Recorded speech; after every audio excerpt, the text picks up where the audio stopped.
जब पूरी दुनिया कोरोना को चाइनीज वायरस कह और बता रही थी, तब भारत सरकार का साफ स्टैंड यह था कि हम किसी भी महामारी को किसी देश के नाम के साथ जोड़कर नहीं देख सकते। लेकिन ऐसी सोच रखने वाले भारत में विपक्षी कांग्रेस अपनी सियासत के लिए कुछ भी कर गुजरने को तैयार हैं।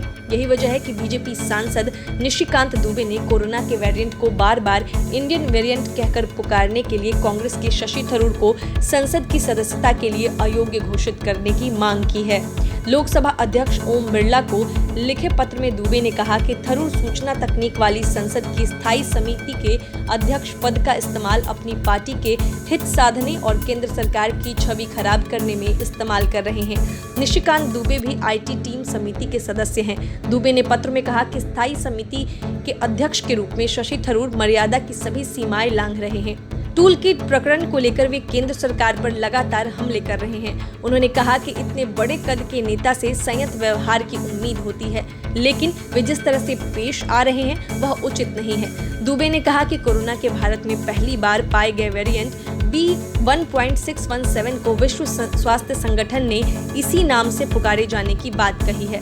इंटरनेट मीडिया के सभी प्लेटफॉर्म को इस वेरिएंट को इंडियन वेरिएंट कहने से रोका है, तो एक सांसद क्यों इस नाम से पुकार रहा है इसे? यह देश और देशवासियों को शर्मिंदा करने की हरकत है। निशिकांत दुबे ने कहा कि थरूर बतौर संसदीय समिति के अध्यक्ष के रूप में ऐसे मुद्दों को भी उठा रहे हैं जो इस समिति के अधिकार क्षेत्र के बाहर के हैं। वे सरकार के साथ संसद की फजीहत करने के लिए अपने पद का दुरुपयोग कर रहे हैं। उन्होंने कहा कि थरूर को देश की नहीं अपनी राजनीतिक आकांक्षाओं के हितों की चिंता है।